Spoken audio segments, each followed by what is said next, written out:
កាណាបាសប្រជាធិបតេយ្យឲ្យប្តឹងរដ្ឋបាលទ្រម្ពជុំវិញបទបញ្ជាប្រតិបត្តិការបោះឆ្នោត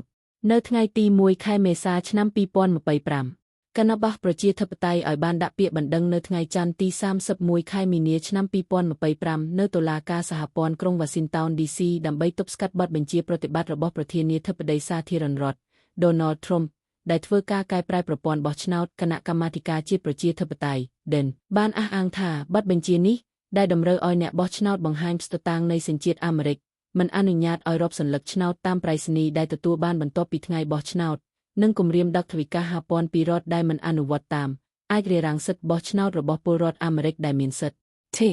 ការបណ្តឹងនេះត្រូវបានគាំទ្រដោយសមាជិកព្រឹទ្ធសភាប្រជាធិបតេយ្យឲ្យដឹកនាំដោយលោក Chuck Schumer និងសមាជិកសភាដឹកនាំដោយលោក Hakeem Jeffries រួមជាមួយគណៈកម្មាធិការយុទ្ធនាការសភានិងព្រឹទ្ធសភាព្រមទាំងសមាគមអភិបាលរដ្ឋប្រជាធិបតេយ្យពួកគេបានលើកឡើងថា Trump បានហួសសិទ្ធិអំណាចរបស់គាត់ដោយសាររដ្ឋធម្មនុញ្ញផ្ដល់សិទ្ធិឲ្យរដ្ឋនីមួយកំណត់វិធីបោះឆ្នោតហើយមានតែសភាទេដែលអាចធ្វើការកែប្រែច្បាប់ទាក់ទងនឹងការបោះឆ្នោតសហព័ន្ធសូមអរគុណ